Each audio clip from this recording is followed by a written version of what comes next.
We chose the smallest human outpost because it looked too weak to matter, and that was the first mistake that ended our pride. From the command deck of the Seraph of Ash, I watched the distant speck of metal and stone rotate above a nameless moon at the edge of mapped space. No major shipyard, no defense fleet, no bright shield lattice glowing around it like civilized worlds used when they wished to survive. Just a remote Earth installation sitting in the dark, quiet as an abandoned gas station on a desert highway. My officers laughed when the scanners finished their first pass. 312 life signs. Mostly human. A few support machines. 2 surface hangars. 1 communication tower. No orbital cannons worth respecting. No emergency traffic. No panic. That last part should have bothered me. It did not. At the time, I believed calm meant ignorance. I believed humans were too primitive to understand what had found them. My name is Commander Verathal of the Carvax Expeditionary Spear, and before that day, I had broken border colonies with fewer ships than I brought to frighten this little outpost. 12 cruisers hung behind me in perfect formation. 4,000 ground troops waited in drop bays, polished armor sealed, flags bright, commanders hungry for an easy conquest. We had crossed 30 light years to make an example of Earth's frontier. Not Earth itself. Not yet. That would come later, after the galaxy watched one of their lonely stations fold in silence. That was the theory. Humans, according to every council briefing, were dangerous only in groups, emotional under pressure, and stubborn in ways that could be managed with overwhelming force.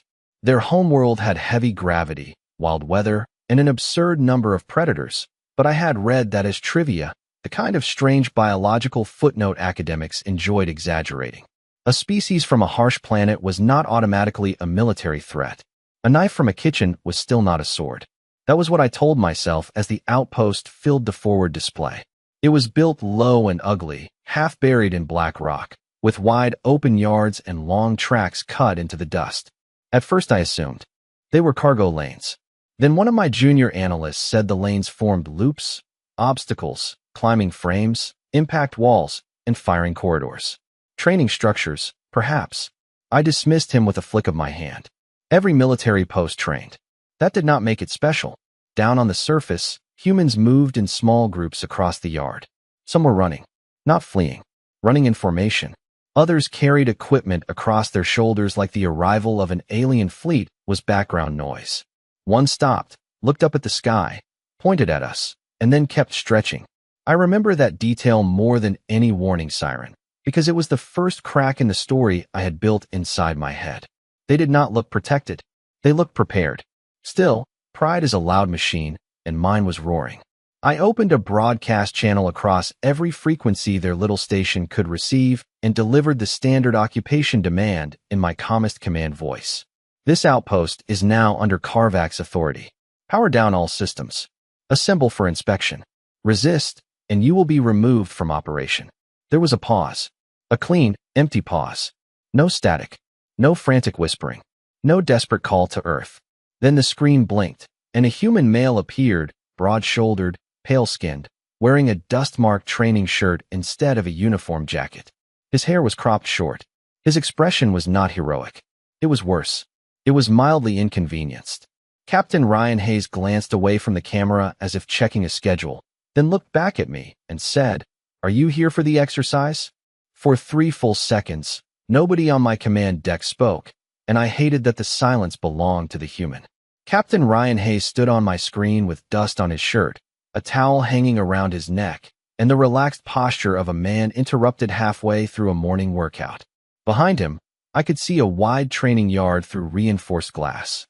Human trainees moved across it in clean lines, some carrying weighted packs, some climbing steel frames, some dropping into push-ups, as if 12 alien cruisers were not sitting 60 miles above their heads. One of them looked toward the camera, noticed my face on the display, and gave a small wave. A wave. At an invasion fleet. My weapons officer made a dry clicking sound in her throat. My first officer leaned closer to his console and whispered that the translation matrix might be damaged. I wanted to believe him. Exercise was not a word conquered species used. Exercise was what soldiers did before real fear arrived. I straightened in my command chair and let my voice sharpen. "Captain Hayes, this is not a drill. Your installation has been surrounded by a superior military force. You will surrender your post, lower all defensive systems, and prepare your personnel for orderly transfer of authority. Hayes blinked once, not slowly, not dramatically, just once, like I had asked whether his office had enough chairs. Then he turned his head slightly and called to someone off-screen. Sergeant Miller, did command schedule an opposing force package today? A female human voice answered from somewhere behind him. Negative, Captain. We had endurance trials, obstacle rotation, and low visibility navigation.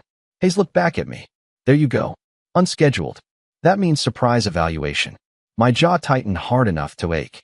I had watched governors collapse when hearing my surrender terms. I had seen admirals offer tribute before I finished speaking. This man was treating the Carvax expeditionary spear like an unexpected fire drill at a suburban high school. Around him, the outpost did not erupt into panic. It organized. Doors opened. Lights changed from white to amber. Not red. Amber. A mild color. A polite color. The kind of color a human city might use to warn drivers near road construction. Across the training yard, the humans began moving faster, but not away from danger. Toward equipment racks. Toward vehicles. Toward marked assembly zones painted on the ground in bright yellow lines.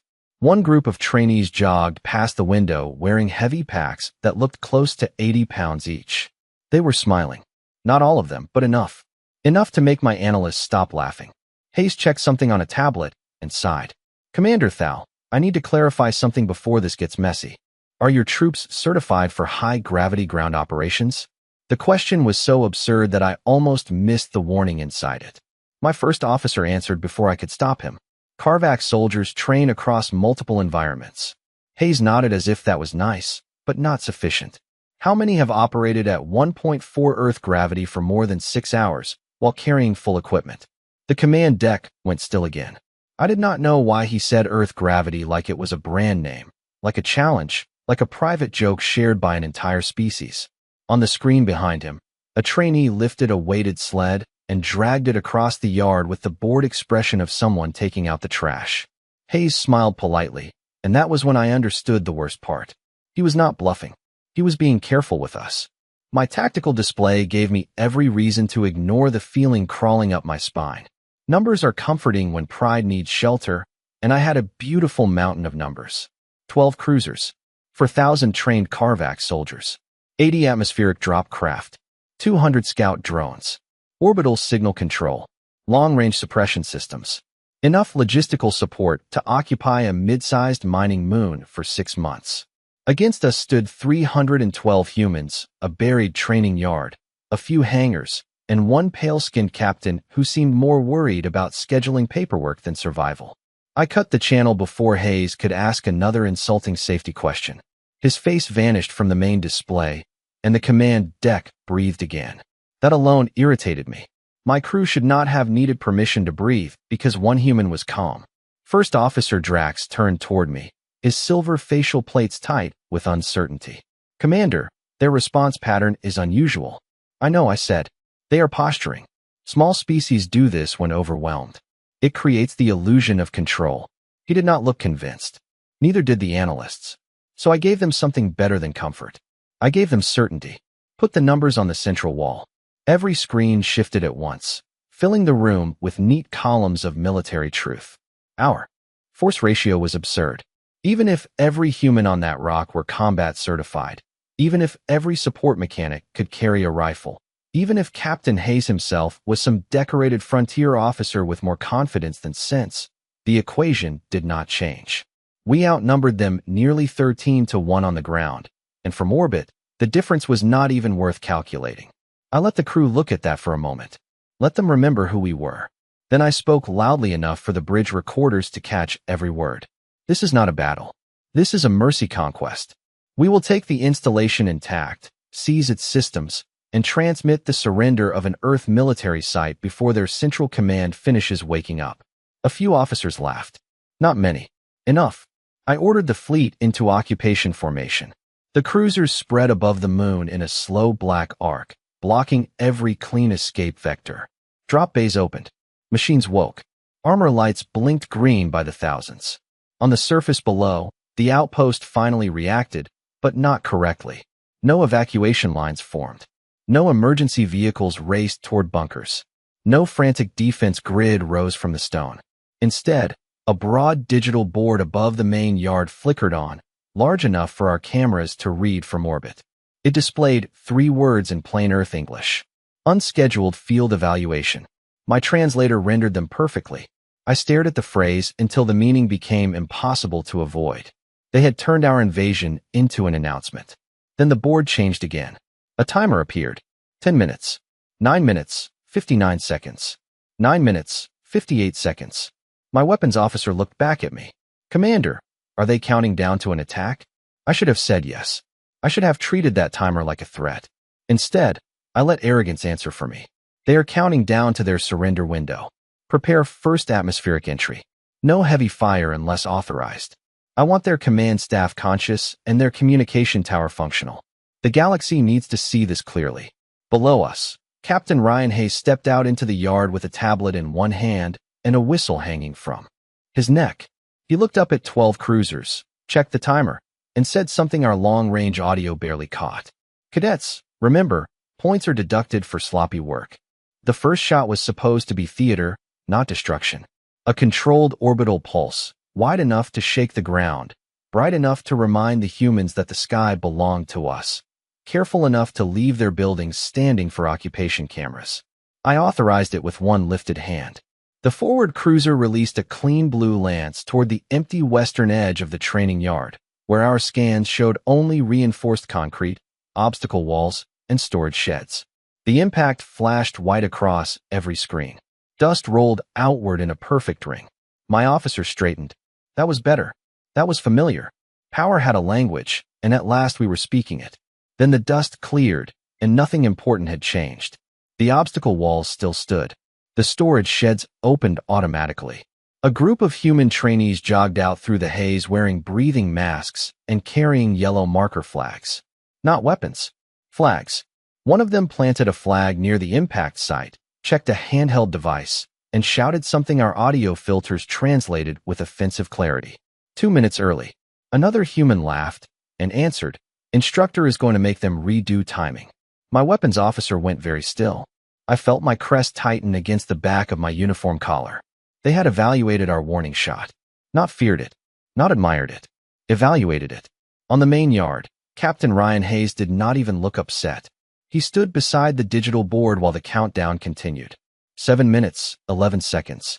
7 minutes, 10 seconds. A rolling siren sounded across the outpost, low and steady, nothing like the shrieking terror alarms used on civilized stations.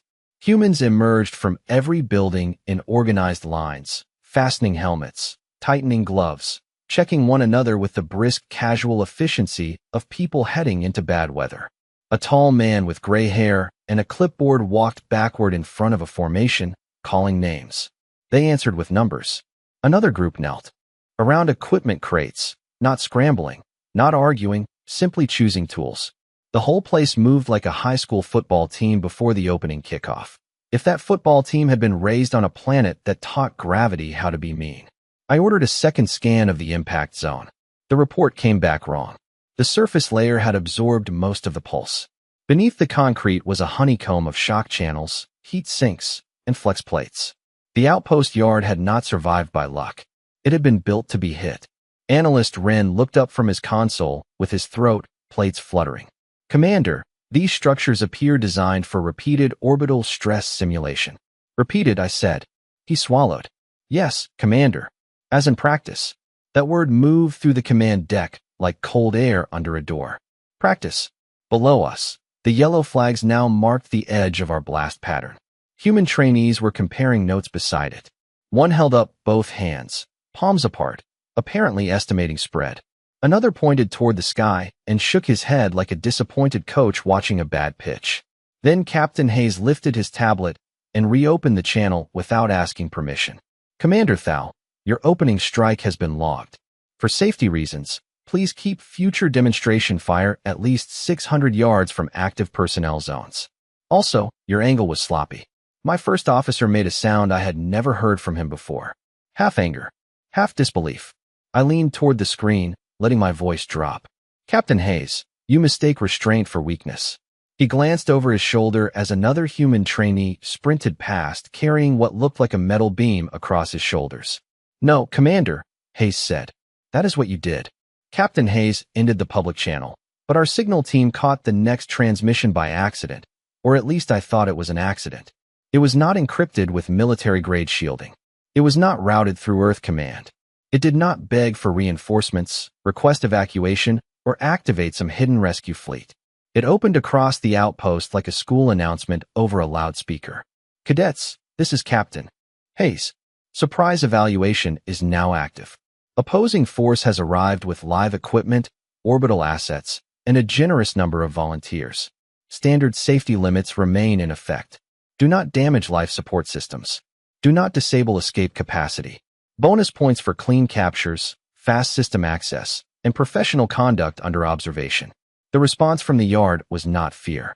It was cheering, not wild, panicked noise. More like a locker room before a championship game.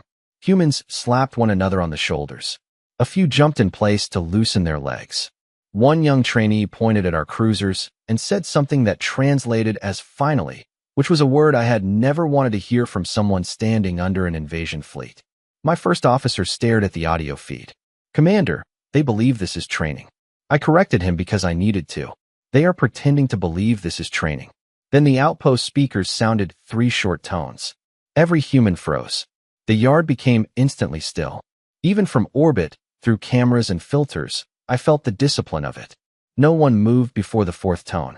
When it came, they exploded into motion with terrifying organization. Not chaos. Not defense. Procedure. Teams split apart along painted lines. Blue markers moved toward the communications tower. Red markers moved into the rocky gullies beyond the landing zones. White markers entered the hangars, and the hangar doors opened to reveal vehicles I had dismissed as construction machines. They were not construction machines.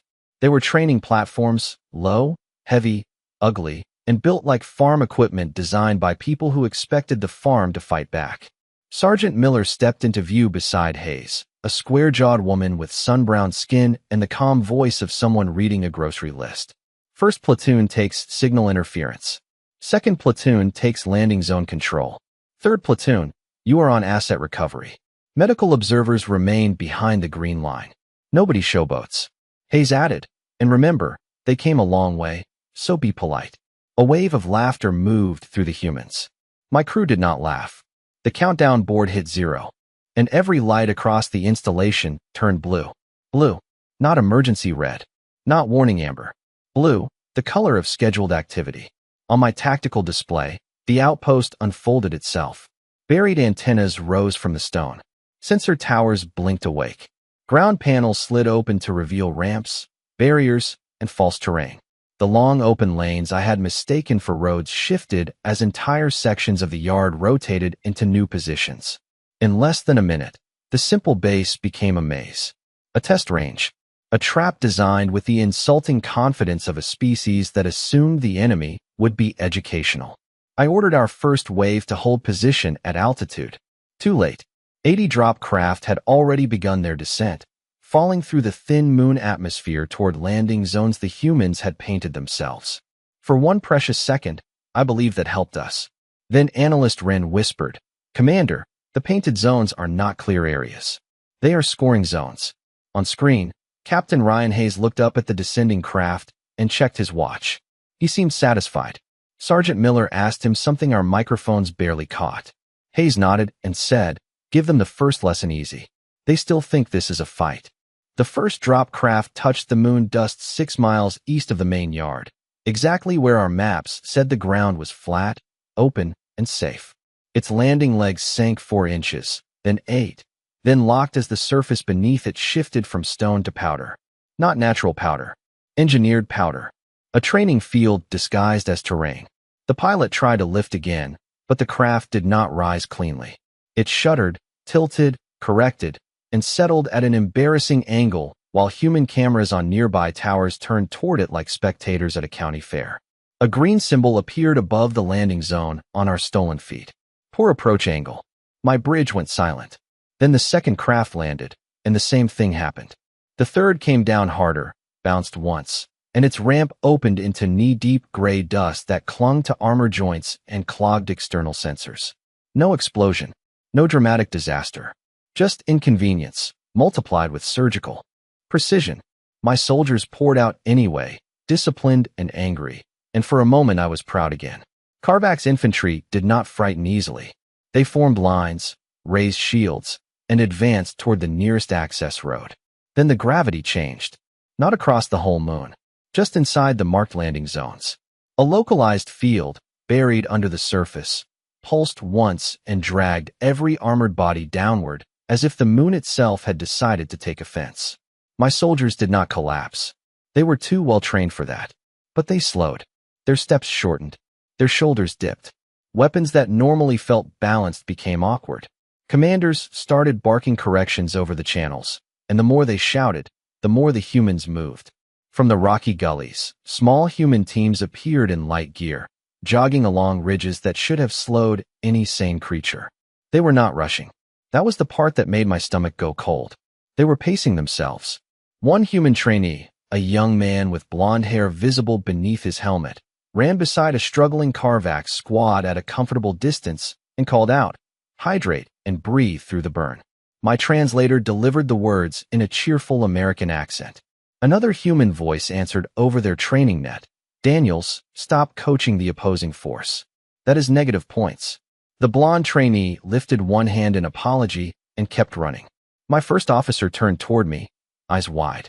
"Commander, their bodies are adapting faster than our equipment can recalibrate." I wanted to tell him he was wrong. I wanted to order the fleet to burn the entire training range into a clean black circle and be done with human jokes forever. But the outpost had our landing craft surrounded by terrain controls, signal fog, gravity pockets, and humans who treated all of it like a normal Tuesday morning. One of our squads reached a low barrier near the road and tried to vault it. The barrier rose 2 feet higher at the last second. Not enough to injure, enough to humiliate. The soldiers stumbled, recovered, and found 3 humans waiting on the other side with padded capture poles and bright orange tags. The humans tagged their armor, stepped back, and a loudspeaker announced, "Squad 7, eliminated by poor obstacle awareness." Somewhere near the command yard, Sergeant Miller blew a whistle. Captain Hayes watched his tablet and made a note. He did not look excited. He looked like a teacher disappointed that the class average was lower than expected. On my tactical screen, our perfect formation dissolved into little pockets of confusion. Not defeat. Not yet. Confusion was worse, because it left room for understanding to arrive. The road markings we had ignored were not roads. The dust basins were not dust basins. The rocks were not cover. Every inch of that ugly little outpost had been designed to teach humans how to fight while tired, outnumbered, half-blind, and laughing. And now my soldiers were the lesson material. By the time I understood the shape of the battlefield, Captain Ryan Hayes had stopped watching my soldiers and started watching my fleet. That should have terrified me sooner. Ground operations were messy now, embarrassing, expensive to explain, but still recoverable. A disciplined commander could recall the first wave, adjust gravity compensation, deploy signal anchors, and turn a bad opening into a controlled occupation. That was what I told myself while my officers worked through recovery plans at impossible speed. Then Analyst Wren found the buried archive tag inside the outpost beacon. He did not speak at first. He simply stared at the data, his throat plates moving without sound. I snapped his name. He flinched and sent the file to the main display. The outpost designation appeared in clean block letters. Terran Advanced Readiness Site 17. Under that, in smaller text, came the phrase that changed the temperature of the room. Elite Drill Qualification Center. Not border defense. Not colonial logistics. Not a lonely military post waiting for help. A qualification center. My first officer whispered the words like they were a curse. Qualification for what? Wren opened the next layer, and the answer filled every screen. Hostile landing response. Outnumbered command survival. Enemy equipment recovery. Orbital asset denial. Communication disruption. Under live pressure. Civilian protection simulation. Long duration resistance in altered gravity. Each category had score columns, instructor notes, previous class records, and cheerful human comments that had no business existing beside military training data. One note read, Class 42 underperformed during simulated fleet capture. Repeat with heavier opposition. Another said, add surprise emotional stressor. Cadets adapted too quickly. I felt my hands curl against the arms of my command chair. They had not hidden a weapon here. They had hidden a standard. My invasion force had not stumbled into a fortress. It had stumbled into an exam. On the surface, the proof unfolded with insulting clarity. The humans facing our troops were not veteran defenders wearing campaign honors. They were trainees, cadets, students. Some had numbers printed across their chest plates. Some had evaluation cameras clipped to their shoulders. When they moved, instructors followed at a distance with tablets, marking performance. A human woman in a white observer vest corrected a trainee for taking a shortcut through unstable terrain. Another instructor made 2 cadets repeat a signal capture because their timing was off by half a second. Half a second. My soldiers were adapting to hostile ground while humans graded one another for neatness. Then Hayes opened a narrow channel directly to my command deck. Not a surrender channel. Not a negotiation channel. An administrative one. Commander Thal, he said, I need to inform you that your first wave has been classified as moderate difficulty. Moderate. The word struck harder than any threat. He continued in the same calm tone. Your orbital support may raise the evaluation value if used intelligently. Please avoid targeting medical zones, marked green, and evacuation corridors, marked white. Everything else is part of the range. My weapons officer demanded permission to jam the channel. I did not answer. I was watching the map. Every one of our landing zones, every movement corridor, every attempted regrouping point had been predicted by the layout before we arrived. The outpost had not reacted to us. It had been waiting for anyone arrogant enough to follow the obvious path. Below, a group of human cadets reached one of our disabled scout drones, tagged it, disassembled its control module, and carried it away like a trophy from a science fair. One of them looked up at the nearest camera and grinned. Sergeant Miller's voice came over the training net, clear and dry. Nice work, team. Remember, you do not own enemy equipment until you can explain how it works. That was when the last piece locked into place. Earth was not training soldiers to defend this outpost.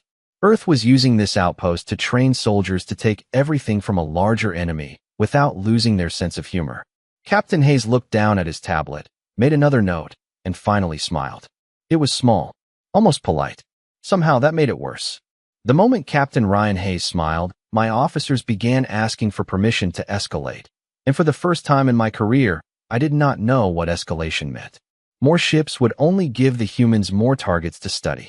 More soldiers would only crowd the training lanes.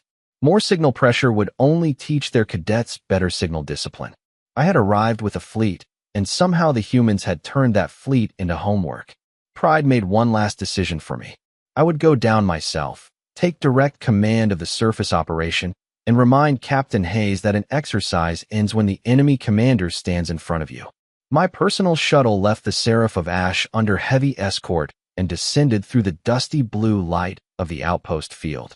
From the air, the base looked even uglier.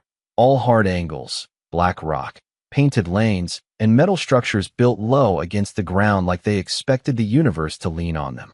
We landed inside a zone my analysts insisted was secure. The ground did not trap us. The gravity did not spike. The ramps lowered smoothly. For one foolish second, I thought we had found the part of the field the humans had failed to prepare. Then I saw the sign painted on the nearest barrier in plain English. Command Visitor Lane. My translator read it twice, probably out of pity. Captain Hayes was already waiting 200 feet away, standing in the dust with Sergeant Miller and 4 cadets behind him. He wore no heavy armor, no dramatic command cape, no glowing weapon, just training gear, boots, gloves, and that whistle hanging from his neck. I stepped forward with 12 elite guards, each one selected for close protection, discipline, and the ability to keep calm under pressure. Hayes looked past me at them and nodded once. Good spacing, he said. Your left side is a little heavy, though. My lead guard stiffened. I raised one hand to keep him still. Captain Hayes, I said, this exercise is over. He glanced at his tablet. Not quite. We still need command decision stress testing. Then he put 2 fingers to the whistle and blew one short note. Nothing exploded. No dramatic trap opened under our feet. That would have been easier to understand. Instead, the entire environment quietly changed its opinion of us. The dust at our boots hardened into marked lanes. Small lights blinked along the barriers. Overhead speakers announced, "Command capture scenario active. Time standard, 2 minutes." My guards moved at once, but the humans moved like they had already watched this happen 100 times. Sergeant Miller raised a hand, and the cadets spread out with calm, measured steps, not rushing, not showing off, simply taking away options.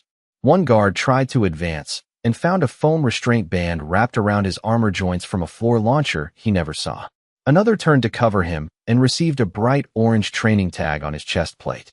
A third attempted to jam the local field, only for his own device to display the words "Thank you for participating." Nobody screamed. Nobody fell in a dramatic heap. They were simply removed from the problem one by one, safely, cleanly, embarrassingly. I reached for my command transmitter to order extraction. Hayes was suddenly closer than he should have been. Not fast in a way my eyes could not follow. Worse than that. Efficient. Every step had been chosen before I knew there was a choice. He touched the transmitter, pressed one button, and my own device projected a surrender form template onto the dusty air between us. Sergeant Miller looked at the timer. 41 seconds. Hayes gave a small disappointed nod. "We can tighten that next class." I stood there, surrounded by tagged guards, watched by cadets who were trying very hard not to smile, and realized that Captain Ryan Hayes had not defeated my command team to prove humans were strong. He had done it to show his students what average looked like. I was not taken prisoner in the way conquerors imagine imprisonment. No chains. No dark cell. No triumphant speech from the victor. Captain Ryan Hayes simply had me seated beneath a shaded field awning beside my own embarrassed command staff, while human medical observers checked every captured soldier, returned breathing filters, adjusted suit pressure, and offered water like we were guests who had gotten lost on a hiking trail. That kindness was worse than cruelty. Cruelty would have let me stay angry. Kindness forced me to pay attention. Across the training field, the exercise continued without us. My first wave was guided into safe holding zones. My drones were lined up on tables for technical review. My landing craft sat tagged with neat colored markers, each one labeled by the cadets who had secured it.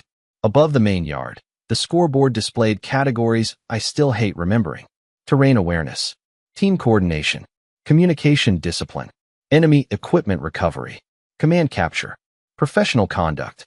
Under professional conduct, one human team lost points for laughing too loudly near a confused Carvac squad. Sergeant Miller made them apologize. They did. Sincerely. That was when I stopped thinking of them as lucky. Luck does not build manners into victory. Luck does not grade restraint. Luck does not look at an invasion fleet and see a lesson plan. Hayes stood beside me with his tablet tucked under one arm, watching his cadets clean the field. He did not boast. He did not demand tribute. He did not ask me to kneel. After a long silence, I asked him the only question left. "How many of these facilities does Earth have?" He looked at me with that mild, inconvenient expression I had begun to despise. "Enough," he said. "Not many. Not few. Enough." Then he handed me a data slate. On it was a formal release order for my fleet, a safety corridor back to open space, and a report file addressed to the Galactic Council. "You are letting us leave," I said. Hayes nodded. "You came here to send a message. We figured you could still do that." I looked past him at the outpost, at the ugly buildings and painted lanes and dust-covered humans who had turned my proudest operation into an afternoon assessment. Before that day, I believed Earth survived because the galaxy had not taken it seriously yet.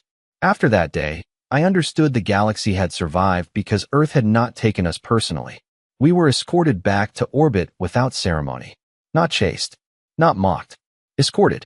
My cruisers lifted from the moon one by one, carrying soldiers who spoke quietly now, engineers who refused to meet my eyes, and officers who deleted invasion projections they had once called conservative. I recorded my report before we reached the outer marker. I did not embellish. I did not soften it. The council would want numbers, so I gave them numbers. 12 cruisers entered the system. 12 cruisers left intact only because the humans allowed it. 4,000 soldiers deployed. 4,000 were recovered, reorganized, and returned with their equipment disabled but their lives protected. 312 humans defended the site without requesting rescue. No, I corrected myself, not defended. Trained. My final recommendation was one sentence. Because some truths are too large for decoration. Do not attack Earth remote installations. They are not outposts. They are classrooms. The council laughed when they first read it. Then they reviewed the footage. Then they stopped laughing. Within a week, every star map in concordant space updated Earth frontier markers from low-priority military targets to extreme caution zones. Within a month, cadets in our academies studied the event under the title Carvax Field Failure. Within a year, no commander with a functioning sense of self-preservation would approach a quiet human station without asking a very careful question first. Is it a base, or is it one of their drills? That is the part humans never understood about themselves. They thought they were teaching soldiers. They were not. They were teaching the rest of us a new rule of the universe. A weak human outpost is never weak. A calm human officer is never harmless. And when Earth looks unprotected, it usually means the monsters are already inside, warming up.